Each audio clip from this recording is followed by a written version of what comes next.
Hello, everyone, and welcome. Let's see. I just want to make sure that. Okay, great. Can everyone hear me? Okay.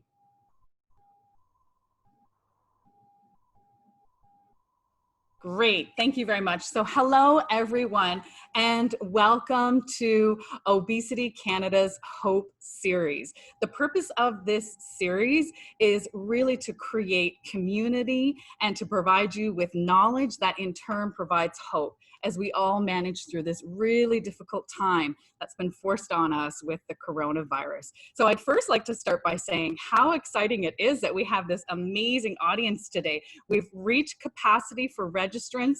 We have tons of people that are even now still joining in this meeting. We've got global representation. So we have folks joining us from all over the world, countries like Panama, Iran, obviously, you know, all across Canada, the US, and really tons and tons of different countries. So that's really exciting. And we also have great representation from many different voices. So whether they're a patient or a practitioner, perhaps a nurse, a dietitian, an educator, from across various different industries as well. So the Canadian Obesity Advocacy Network and organizations like TOPS. So I'm really very excited about today's conversation. My name is Rachel Atkins, and I am the Director of Strategy with the Toronto chapter of Obesity Canada. And I'm very excited to support our team through this session today. And I will start very quickly with a very brief review of Zoom because I want to make sure that everyone can very easily access the features in here and ensure that we get the most out of today's session. So I'll very briefly introduce that before handing it over for the interview section of today. So I first want to start out with a brief tour of Zoom. So in order to see all of the buttons and features that you have available to you, if you just move your mouse, you'll see that in the upper right-hand corner, there's a button and it either will say gallery view or it will say participant view. And for you to get the most out of this conversation today, I would suggest that you put it in speaker view because that will allow you to focus on the individual that's actually speaking at the time. So if you scroll down to the bottom left-hand corner of your screen, you will see a little microphone and that will allow you to mute and unmute. It would be very much appreciated if you can keep yourself on mute for the duration, unless you do have a question when we move into the question and answer period. Right next to that, you'll see a little video icon, and that will allow you to turn on and off your video. And as we are creating community here, it will be really, really helpful if you can turn on your video, because then we can see all of your lovely faces, and that will go a long way in ensuring that we all feel connected to each other. Over in the middle of your screen is where you can ask your questions. So the first icon that has participants underneath, that's where you can click on that. You will see a little icon that has the hand, and that's what you can click on. Once you do that, I will know that you have a question, and I will then unmute you for you to ask your question. If you don't feel comfortable asking your question, you can also enter your question in the chat box, and that's the little icon that's right next to the participants button. So with that little intro to Zoom, I would like to again remind everybody that we are recording this session so that others can also join in and see what this conversation was about. Today's topic is emotionally eating while we're in quarantine, which is very exciting and very applicable to so many of us. So I'm super excited. Let's dive right in. I'd like to start by handing this over to Dr. Arya Sharma. So he is the scientific director for Obesity Canada, and he is also a professor of medicine at the University of Alberta here in Canada. Over to you, Dr. Sharma. Well, thanks, Rachel, and welcome everybody. It's so great to see the growing international audience. We are the Canadian Obesity Network, but it's not just Canada that has an interest in this topic. So welcome to everybody. Just a quick reminder, if you're not familiar with Obesity Canada, or if this is your first Obesity Canada event, I'm just reminding you that Canada is Obesity Canada is Canada's national registered charity, which is entirely dedicated to improving the lives of Canadians living with obesity through obesity research, through education, and through advocacy. Obesity Canada educates health professionals, it supports researchers, it mentors trainees and students, and it works very closely with policymakers to ensure that all Canadians living with obesity receive the same level of prevention and treatment and medical care as Canadians living with other chronic diseases like diabetes or hypertension. Which brings me to this topic because emotional eating is something that a lot of people struggle with, and we struggle with this pretty much when things are normal. And so, when we're faced with a pandemic and we're faced with all of the economic stress, the stress of having to stay home, not fully knowing what the future is going to be like, I think emotions are, they're there and they're not getting better perhaps. And so it's great to have two experts on this, on this chat this morning. I'd like to start by introducing, first of all, Sandra. Sandra has been, part of Obesity Canada for a long time. She has a very important role in the Toronto chapter, and she's also an addiction counselor. So, Sandra, over to you. Just if you tell us a little bit about yourself and your involvement with Obesity Canada and your interest in this topic. Yes. Thank you. It's such a pleasure to be here today. So I am a food addictions counselor. I'm also a patient advocate and the vice chair for this, the GTA chapter of Obesity Canada. I joined Obesity Canada about 4 years ago, and it really gave me the gift of being able to tap into like-minded professionals, people who have come together to tackle this incredibly complex chronic disease called obesity. And really looking at it from an evidence-based approaches, looking at it through the lens of complete empathy and patient first. And so I also have a history of living with obesity. When I was 29 years old, which was a really, really, really long time ago, I was 100 pounds heavier than I am today. And I started my own plight in trying to find assistance from medical doctors and fell into the trap of dieting and restricting, which always followed binging. And so it was a real mess that I had to find my way out of. And boy, oh boy, do I wish Obesity Canada was around during those difficult days and the resources that are now available. So it's incredibly inspiring to be a part of this group.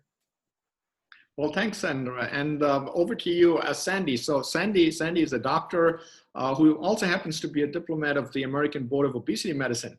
And so Sandy, you might want to introduce yourself and tell us, where your interest in obesity comes from and why you decided to even take the exam, because I know preparing for that exam is hard work. Oh, okay. Well, I've been a family doc. I've been trained as a family doc, I should say. And I graduated about 3 or 4 years ago, and I decided to really hone my practice and focus it on obesity medicine. And for the very reason that I felt like in residency and medical school training, I didn't receive enough education, formalized education about how to treat obesity, but I was, trained to know the ins and outs of all of the obesity related sequelae like hypertension and diabetes. And I thought that it would be a good place to start to know about how to treat the root cause of some of those things. So I decided to do the ABOM exam because, which is the American Board of Obesity Medicine exam. Even though it's really time intensive, it's actually very, very difficult. There's a lot of neurobiology in it.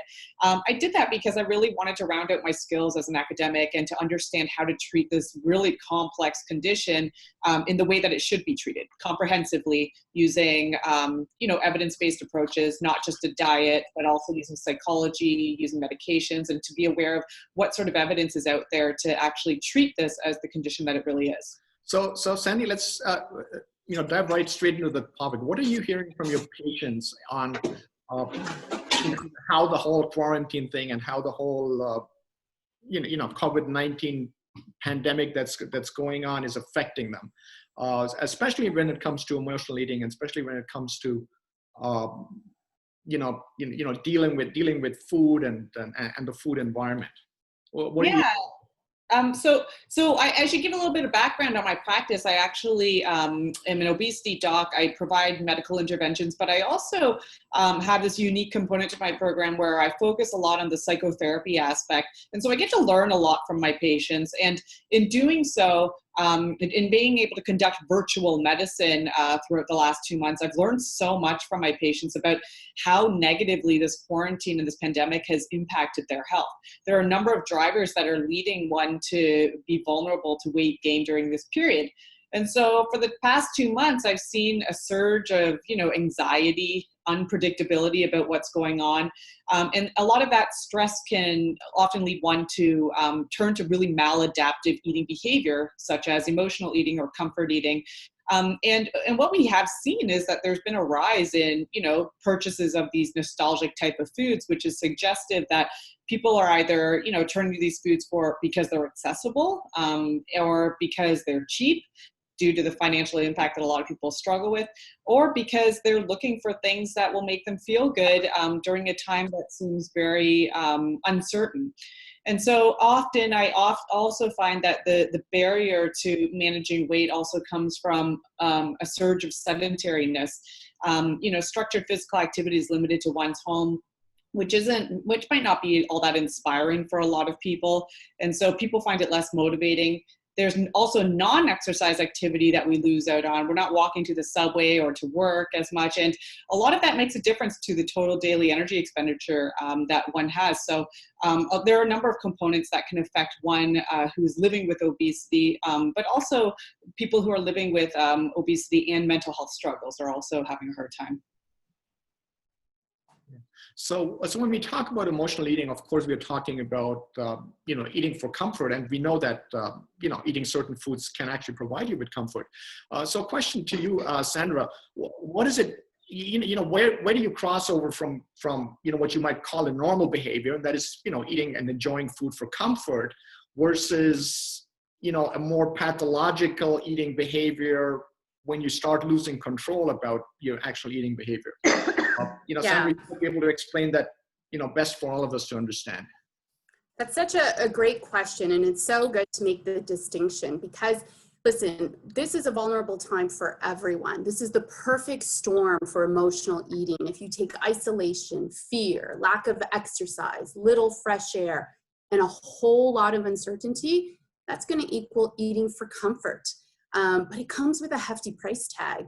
And so no one is here to point a finger of blame if people are eating emotionally, because it is comforting. It's a problem when it becomes destructive. So what does it look like when it's destructive? When it starts affecting your energy, when the way you eat affects your mood, when it starts to affect your relationships and you're snapping at people, you start to feel really horrible, and then your health begins to decline as a direct result of what you're eating. And so then we got to get to this moment where we ask ourselves, can I keep feeling this way for months more of quarantine? And what's going to happen when this is all over? Will I be able to catch my breath? Will I be able to rejoin when the doors finally do open up again? So I always say everyone needs an eating plan, no matter who you are. And, last year I became a great aunt, and I love watching my niece care for her son. And he's 11 months old, and she takes a lot of time in preparation to make sure he gets the right amount of carbs and proteins and fruits and vegetables and fats. Why? Because she wants him to thrive. Well, this is true of all of us. We all need an eating plan at different stages of our lives for different health concerns, but we all need that plan that's going to ensure that we thrive, especially during this time of quarantine. So because we're talking about emotions, I mean, there is, this puts it in the realm of, if it's emotional, maybe we should be using some of the techniques that we know work for emotions, that we've learned from psychology, to actually influence behaviors and to try and control or maybe try to change behaviors. Now, Sandy, you mentioned in your intro that you actually have a background and you maybe even have training in what's called cognitive behavioral therapy. So perhaps you could explain to us what exactly is meant by that term. This is not just talking to people, there's actually a strategy here. And why do you found this so useful in your practice? And how does this help people who have emotional eating find someone who really understands this technique? Yeah, so part of being a part of Obesity Canada has been that it's put me in touch with a lot of people who, not only the patient population, but the professional population, the academics. And so I learned a lot of my cognitive behavioral therapy through the Beck the Beck Institution, but also through a mentor of mine, Dr. David Macklin, who pioneers CBT globally, actually for weight management. And what cognitive behavioral therapy is really, it's a type of psychological therapy that's used to treat a wide array of problems. It's most notably known for treating conditions in the mental health realm, so depression and anxiety. But there's a lot of robust evidence to suggest that it's helpful for weight management. And it's based on the premise that your thinking is directly influential to your emotions and your behavior, and vice versa. All of those things are connected. So an example would be, coming home from a day of work. Maybe you've been stressed, maybe you've had some conflict with your employer, and you're hearing your mind say that you've had a long, stressful day at work, and you deserve to have a tasty treat or takeout that would make you feel better in that moment, rather than spending time to make food. And so if you believe that thought or you get hooked by it, you're a lot more likely to engage in behavior that's inconsistent with your health goals. So in a one-off situation, this might not seem like a big deal, but with repetition over and over again in the same environment, being your kitchen or your living room, those all become triggers on their own, and it becomes a conditioned habit over time. So it helps to challenge the unhelpful thinking patterns, to replace those thoughts with more realistic, rational thoughts. For instance, you might respond with, ordering takeout might feel good in the moment, but I know that in the past I tend to feel really guilty and sick. And it's about building that evidence, that archive of evidence that would help you support decisions that are based on rationale, rather than just our caveman brain and wanting to eat these hyperpalatable foods. And so if we can change the way we think and change the narrative, we have a better chance at changing our behavior long term. So Sandra, let's try and get practical here. What are some of the traps that you can see yourself or folks that falling into now that you're kind of stuck at home? We've got the whole quarantine thing going on. What are some of the typical traps that that might entice people, or that people might find themselves in, that then ultimately lead to dysfunctional eating behavior or emotional eating? For Sandra? sure. Some of the traps that I've heard a lot of my clients talk about are, this is a once in a lifetime event. This has never happened before in our generation. What's the point? I might as well, and you fill in the blank, because it's just this once in a lifetime. There's the other very common one for most people is, I've blown it.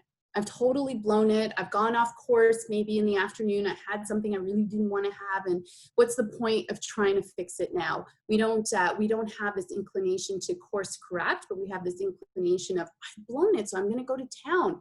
And it's really the only area in our life, if you think about it, that when we make a small mistake, we tend to throw up our arms and want to give up and want to just, eat as much as we can, because then tomorrow's going to come, and then tomorrow I'll start and I'll be perfect. And that's really just not the human experience. Anytime we try to do anything perfect, or whenever the goal is perfection, we set ourselves up for failure every single time, because we're human.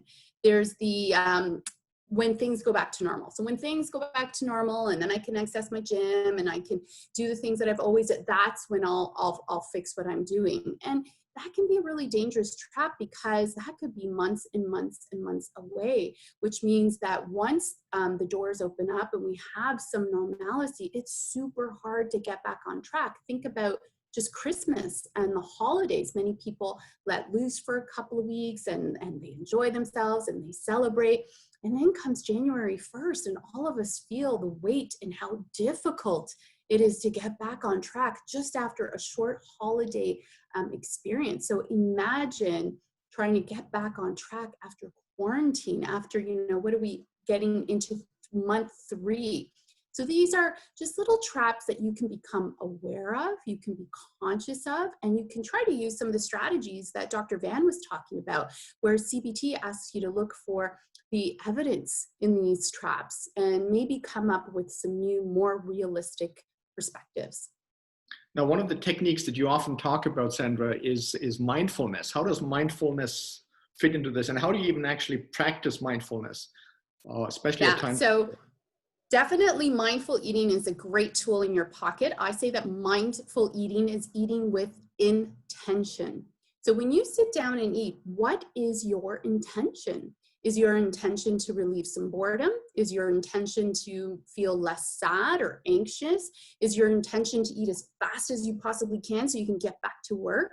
What is the intention? And so my hope is for everyone that when they sit down, their intention is to commune with their food, to be fully present, to use all of our senses and take our time with food. So mindful eating is the intention and the attention that you're giving your food with no distractions. I often suggest to my clients, take a moment and really look at your food, just even that 2 to 3 second pause to eat your meal with your eyes first and give your brain a chance to understand the amount of food that you're going to take in and that you're going to be eating. As well, we can use COVID to our advantage in that spontaneous eating is much more difficult right now. We can't really walk down the street. We can't go to the grocery store with ease. We can use that to our advantage and try to keep those triggering foods outside of our home. But if you live with other people and you do have triggering foods in your home, put them out of sight. Research shows that if they're not in plain sight and they're more difficult to access, i.e. they're in the basement or behind closed doors, that you're less likely to indulge in them. So Sandra, you just also mentioned that, for some folks, being locked up at home might actually make things easier. And I've been hearing this from some of my patients who just tell me that, at home now, finally, they can actually make plans and they're not distracted and there's no, potlucks at work and there's no pressure from their employer. And they're actually enjoying the lockdown and saying, this is actually pretty healthy. I wish this would not change. And I don't know, Sandy, are you hearing something similar from your patients or, Yes. what are the benefits and is it time to make positive changes? I think there are two camps. There are people that I've spoken to who are having a really difficult time, but then there are people who tend to have a difficult time in the real world, but then in quarantine are actually thriving and finding this as an opportunity to be engaging in new behaviors like cooking or getting exercise in, because there's no longer the social pressures, or like you said, there's no longer the snack table at work to be triggering for them. So yes, I can see that it is an opportunity for people to actually do well, which gives me a reason to actually talk to them about how they would find this to be something they can transition into normalcy, right? That would be the important thing, is how can you actually identify the behaviors that you're doing now that are typically very difficult to do in the real world setting, and how do you get yourself to continue with these behaviors when you transition back to work? And a lot of that has to do with reflection, self-awareness, the mindfulness piece that Sandra had talked about. Because if we're not acknowledging how we feel and we don't attach those feelings to the behavior that is so difficult, then we never really consolidate that to memory. We don't consolidate that learning, right? So I always ask patients to really positively reinforce it, give themselves the credit that they deserve for taking this difficult time and reframing it as an opportunity to actually engage in things that are actually hard for a normal human to do. So it's an interesting time for them as well. So Sandy, as you alluded to earlier on, Obesity Canada, of course, has a lot of resources for people living with obesity. And for example, on the website, you'll find the clinic locator, which allows you to actually find the clinics pretty much across Canada that specialize in obesity management. But not everybody can go to one of those clinics. So what is your advice to people who might be listening, who might be thinking, this emotional eating is really more than I can handle and I do need to reach out for help? So what's your advice to someone like that? Where could they, where would you start in trying to find help? Yeah. Do you mean for emotional eating or for obesity management? This is getting out of, as Sandra mentioned, when you start seeing that this is not just dysfunctional, this is actually starting to impact my health, my mood, everything. Yes. At what point do you reach out and where can you reach out to? So there are a few avenues that I typically suggest to patients because, as you said, well, I'm doing virtual medicine right now, and I do see people who don't have access. They're in rural areas. And so what I ask them to do is to really figure out what the problem is right now. So if it's a biology problem, which we know exists with obesity, being appetite dysregulation, constant hunger, constant cravings, a difficulty managing weight for their entire lives, then that's suggestive of something that's deeply rooted in neurobiology. I always ask them to empower themselves with information, right? Because we are lucky in OC to have a number of physicians who are aware of the condition and understand the etiology of it. But patients also need to empower themselves so that they can bring this information to the family doctor or to whoever they're seeing as a healthcare practitioner, and really advocate for themselves to seek help, medical interventions, whether it's medical or surgical and psychological. In terms of psychological treatment, you can understand that there are a number of avenues for cognitive behavioral therapy. There's social workers, there's psychologists, and so a lot of people have insurance plans for this. And if you don't, hopefully there are ways for you to find ones who can enable for more affordable cost structure. But really asking about cognitive behavioral therapy, and what you'll find in people who tend to emotionally eat are that there are upstream issues, right? It's not necessarily always that existing stressor. It's also about how they manage stressors in their life in general. So is there a way for me to manage my stress so that the downstream problem isn't emotional eating? So really trying to get help with that. And that's the nice thing about cognitive behavioral therapy for weight management, is that it covers other domains. Like CBT is applicable to a lot of things, right? So that would be my suggestion. Yeah. And as you mentioned, it's not just the psychological interventions. There are also medical interventions, and the medications that can help people who have severe forms of of emotional eating, like binge eating disorder, etc. Sandra, what's your advice to people? Where can they start by trying to find help? Yeah, I would suggest starting with your doctor. Many people don't realize that even though this time of COVID-19, doctors are still taking appointments. You can do this over video chat. There's a lot of books out there as well that you can get. Sandy and I often refer one book, the Beck Diet Trap, which talks about a lot about different CBT techniques with weight loss. That's a great resource. And I think community, we need to be tapped into community, whether you begin your own community or find an existing community who are dedicated to health and finding wonderful ways to get through this difficult time.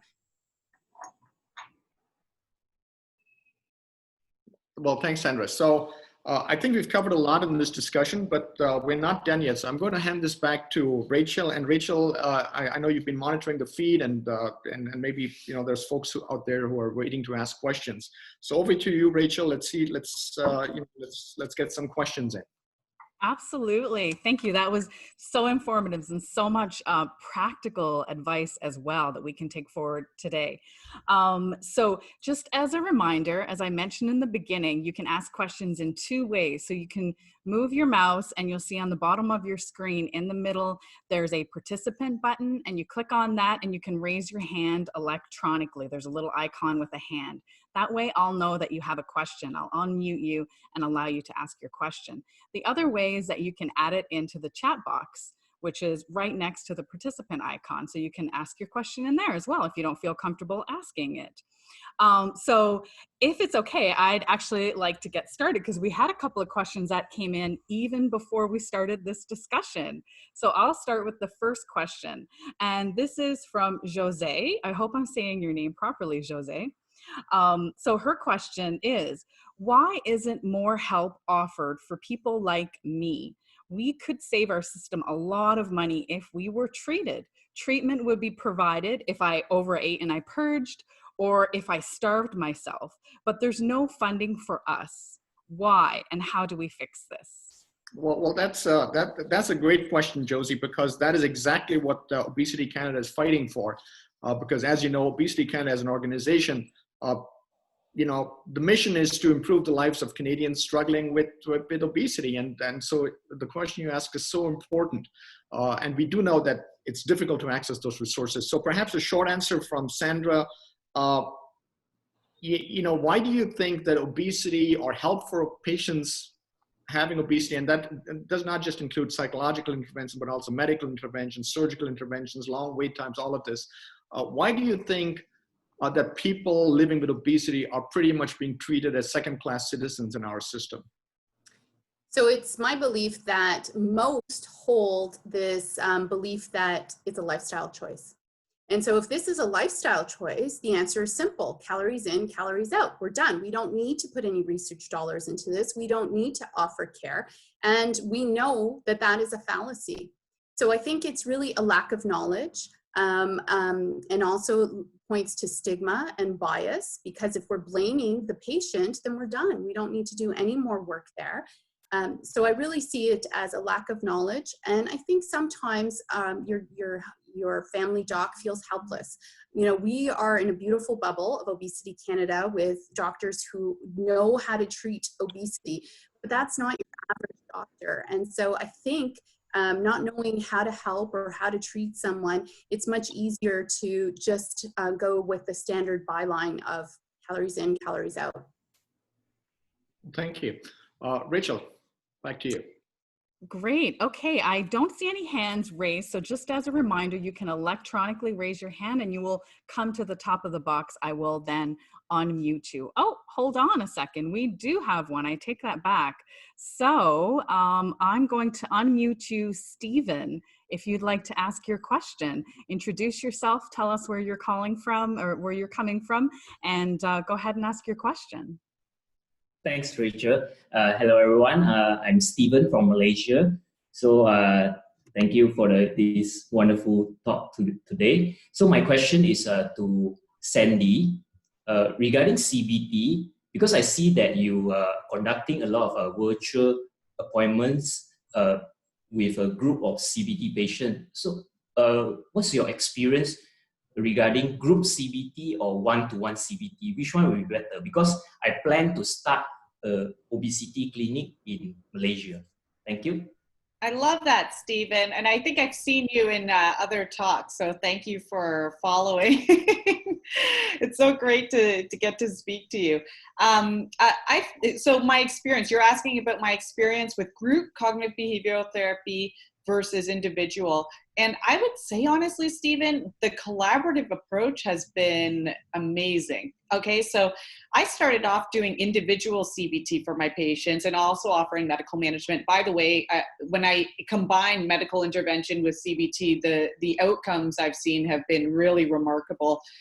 So let's not forget that you don't need to do a single-pronged approach for obesity management, that a multi-pronged approach actually works quite nicely. And so when I do individual CBT with patients, I find that that's helpful. But in adding group cognitive behavioral therapy, you get this added layer of support from other patients and this normalization and validation that that can really help with their experience. So I'm not somebody, and this I can probably be related to my lean privilege. Both my parents don't struggle with their weight. I was born, I'd never struggled with my weight. So in counseling with patients, it can often be a barrier for them. For me to normalize their experience. And so when I have these patients with other people who are similar in nature, who have the same thought patterns, it becomes a little more concrete to them that they're not alone in their experience. And these group programs have been facilitated with the help of Sandra, and she is an amazing patient advocate. She can talk about her experience and she can talk about the spiritual side. And so a lot of my patients have come back to me with feedback about how that's been a really effective strategy to do the individual and group. Now, if you only have the availability to do groups because you don't have the capacity, that's also, some is better than none. And I've also seen that to be very helpful for patients. Rachel. Great. Okay. So again, please just raise your hand electronically if you have questions. I have another question that came in by email. That question is from Deborah. And her question is, when I do go grocery shopping, I have this mindset, oh, I need a treat. I am in a hurry, and so I've been kind of picking the worst food that I haven't bought in years. Why am I doing this? Sandra, maybe this is a question for you, because I know you have to do it like everybody. you also have to do grocery shopping, not just for yourself, but for your, for your kid. And, maybe you can give us some advice here. For sure, for sure. And that's such a great question because it's in the moment. And that's definitely when CBT practices can come in, because you're going to question that thought in the moment. I need this treat, right? And then maybe taking it to the full story. So I always say when someone says, I need a treat, I say that's only part of the story that you're telling. There's another part, the part that includes the fact that you don't feel so good when you're done, that you have remorse for it maybe afterwards, that you're struggling health-wise. And so being able to tell the whole story when you're at that grocery store in a hurry. The other thing is I always go to the grocery store kind of first thing in the morning when my frontal lobe, my executive functioning is top notch, it's well rested, I have a good plan, I'm feeling good, energized, or I try to do it on the computer so that it's not tempting at all. And because of COVID, unfortunately, we're forced to go through the aisles. One of my biggest strategy was I never went through the middle aisles, but now I can't really do that. I have to follow the arrows. And if I try to skip, people get really upset with me. So I go through all the different aisles. But I think being very careful about when you visit a grocery store, what state are you in, what energy level, and if it's a real problem, maybe moving over to online shopping. And perhaps not shopping when you're hungry. Yeah. Oh, yeah. For sure. That's a good one. That's when I make the worst choices. I always like to ask patients to really, and this requires a lot of self-awareness in the moment and being present, but I always like to ask patients how they would feel leaving the store without that item. And you'd be surprised at the responses. A lot of patients will say, you know what, I'd probably be relieved because it means that this week I'm not going to finish that carton of ice cream, or, I feel a lot more empowered. And so sometimes that future episodic thinking, which is actually an empirically supported cognitive approach, is actually very effective for practicing self-control with decision-making like that. So Rachel, I think we have time for maybe a couple of more quick questions. Okay, great, because we have lots of questions. It's such an interesting topic. So I'm going to unmute Peggy. So Peggy, if you can introduce yourself and also tell us what your question is. I'm trying to unmute you. I haven't been able to, so maybe you need to unmute yourself. Oh, here we go. I'm Peggy, and I'm from Aurelia, Ontario, Canada. And I have come up, thank you for this, first of all. This is great, even if it's just for us to focus on this issue that we have for a while. It's good for us. My question is, I've come a long ways in the last year, and I have what I call a perfect food plan. I've seen a dietitian a couple of times who's done it with me. I belong to TOPS, so that I'm with a weight program, and that's very, very good. And then COVID came, and I was, I'll say perfect for about 6 weeks. And then I started this evening snack that I can't seem to stay out of the kitchen after 9 p.m. And if I don't get into the kitchen, it just continues to gnaw at me until 11 o'clock, and then I give in. And I want that gone. And so I guess I'm asking, I actually did this, take that peanut butter, because that's my problem, out and put it in the trunk of my car. I did that for a week, and that worked. However, I use peanut butter in my recipes. So what else can I do to get over that hump in the evening and get back for the rest of COVID? Well, Sandy, you probably heard this problem a lot from your patients, because I certainly have. What's your advice? Oh, yeah. And so actually, Sandra and I, we've been conducting a lot of emotional eating support groups throughout this period, and that is probably the one comment that we spend the most time on in our sessions. And so you are not alone, Peggy. Thank you so much for sharing that so candidly. And I'm a victim of that as well. I'm pregnant right now, and the 9 p.m., curtains drawn, watching TV with my husband is a really high risk time. And I think that a lot of people can relate to that. What I tend to suggest are a number of strategies, and the strategy has to be the one that works for you, right? First of all, can you reevaluate what you're eating in the day to ensure that it's not real physiologic hunger that's coming up at night? Because real physiologic hunger is is really a very strong driver of cravings, funnily enough. So I would say, you know, ensure that you're eating enough protein, healthy fats during the day. If you're going to have carbs, complex carbohydrates. And what I would also say is that, you know, keeping a supportive food environment, which it sounds like that's what you've been trying to do by keeping some of that in, outside of the kitchen, that is a foolproof plan, because how often are you going to leave the house, especially now, and go to the convenience store to get something that's ultra palatable at that time of the night? And so sometimes it takes, you know, just one time to build that confidence, to understand that you can withstand the discomfort that comes along with the craving. And part of this experience of being able to tolerate the distress that comes with craving is very normal. A lot of us like to eat in response to it because we like to quell that uncomfortable sensation we have, but learning to tolerate it and make room for it as part of your human experience is actually a really important skill. And some of those things might require grounding techniques, you know, connecting with your breath, connecting with your body, maybe getting outside the high risk time of being in your living room in front of the TV, if that's what it is, you know, going to your bedroom. I often say in our groups, much to the demise of people, that nobody ever craved anything while sitting on a toilet in the washroom, right? And that's because we've never paired the washroom with ultra processed food. So try to get yourself out of the environment and really, you know, try to focus on how you feel when you're able to withstand that discomfort and let the craving pass. I don't know, Sandra or Arya, do you guys have any suggestions? Well, I mean, you pointed out the one thing that is always important. When this largely happens in the evening, you absolutely want to make sure that this is not because you've been, you know, quote unquote, good all day, which means you haven't eaten enough. And then you end up in the evening and now you're starving and then your body just wants food. So you really, you know, you made that point, and I think that's really important. I don't know, Sandra, any additional Yeah, comments? I think nighttime eating, I feel like everybody struggles at night, right? And so if you know that you've had enough food, nighttime eating is a big struggle for a lot of people. That's sort of when the day ends. Sometimes, you know, it's dark, it's lonely. We don't really, and during this time of COVID, even more so. So I always suggest to people that first thing in the morning, when you're feeling the most energetic, to make plans for the evening, to know what it is you're going to be looking forward to. So maybe it's a phone call, maybe it's a Zoom with family. Commit then, because you know, maybe if you're anything like me, if I try to make plans at 6 p.m. when I'm already tired and done and fed up, I'm like, no way, I'm just gonna watch Netflix. But because I have a value of maintaining my commitments, I make the commitment in the morning, and I also make commitments for the weekend, because otherwise, if I don't have some solid plans for the weekend, I can really start to spiral in my mood, and then that could lead to comfort eating.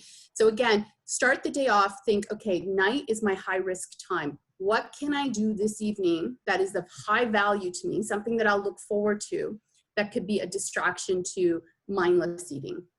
Well, and I've heard sometimes that keeping your hands busy is a good strategy. So, you know, whether you want to take up knitting or you want to take up some other kind of crafting, you know, I sometimes sit there strumming my guitar while I'm sitting in front of the TV. That keeps my hands busy. So it's hard to eat when your hands are doing something else. So Rachel, I don't know, do we have another question? I can see on the chat lots of questions. Yeah. We could be hours here. But we could be here all day, Dr. Sharma. We do have someone else that's electronically raised their hand, so I'd really like to allow them to ask their question. So Zulima, I hope I'm saying your name properly. I'm going to unmute you, and if you could introduce yourself and tell us what your question is, please.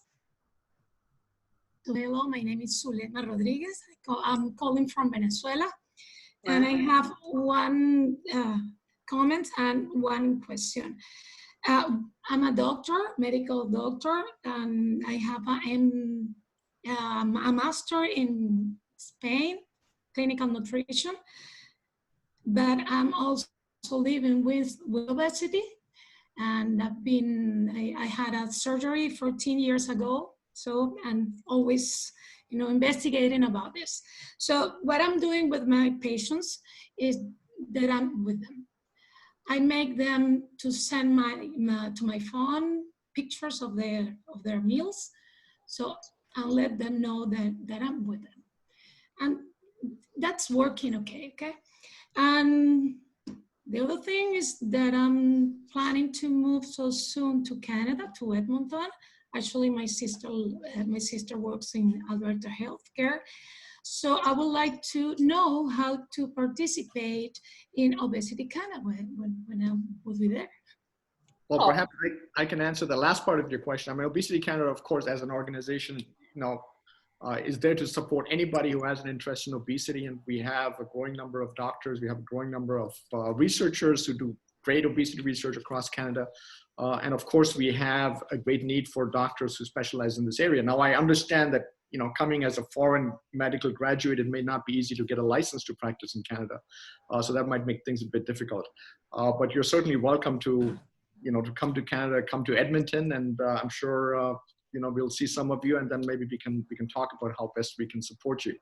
Having said that, any other advice? Sandy, I just want to ask you, you've been involved in Obesity Canada for quite a while now. What are you finding that Obesity Canada does for people living with obesity that really no other organization does in Canada? And how has that been helping your patients, and how has that helped you individually as someone working in this field?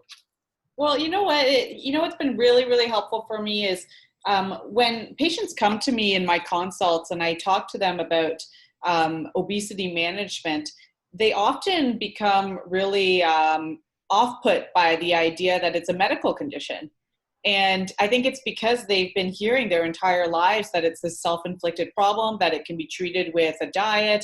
And diets, by virtue of their simplicity, are easy to take. And, we've dumped like billions of dollars into the industry to say that diets are what you need for weight loss.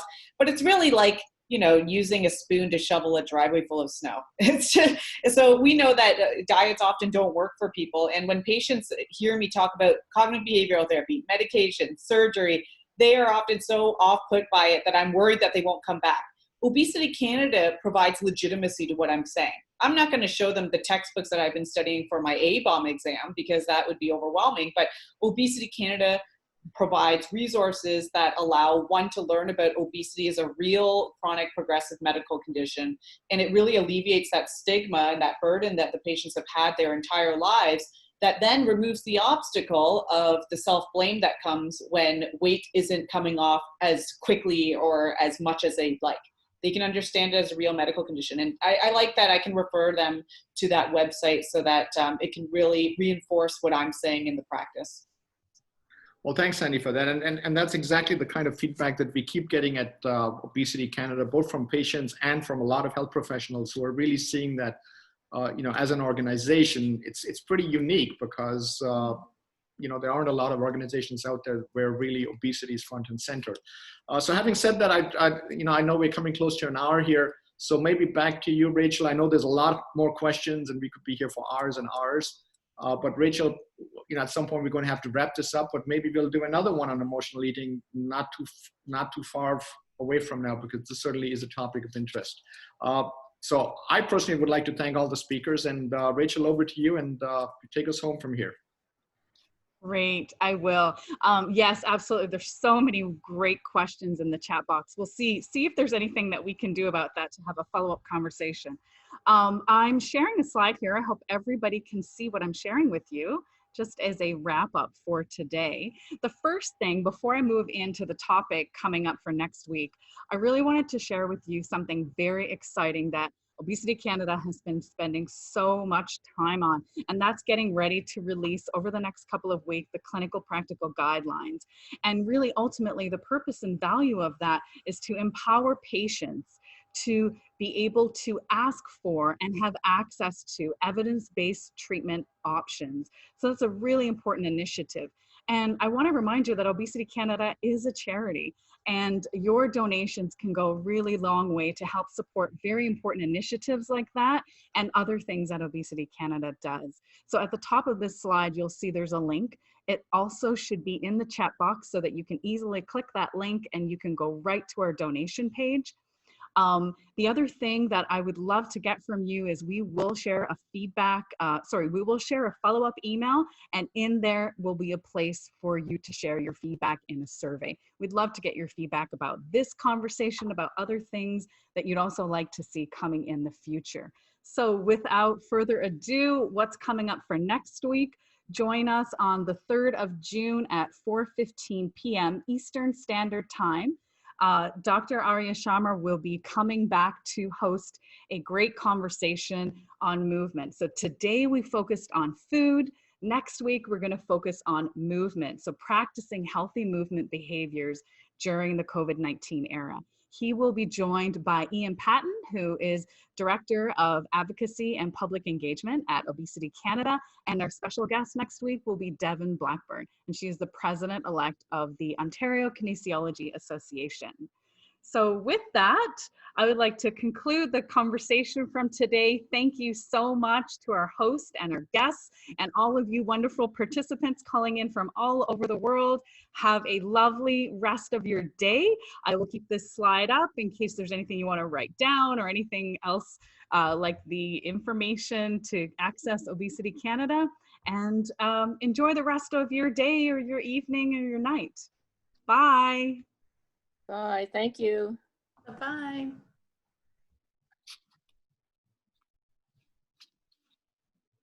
Thank you. This was very informative. You're welcome.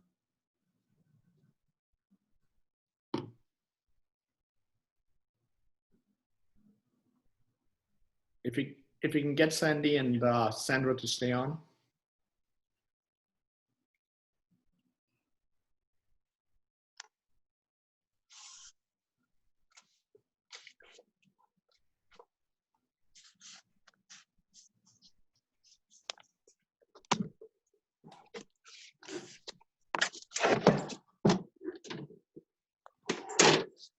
I'll go ahead and stop the recording now.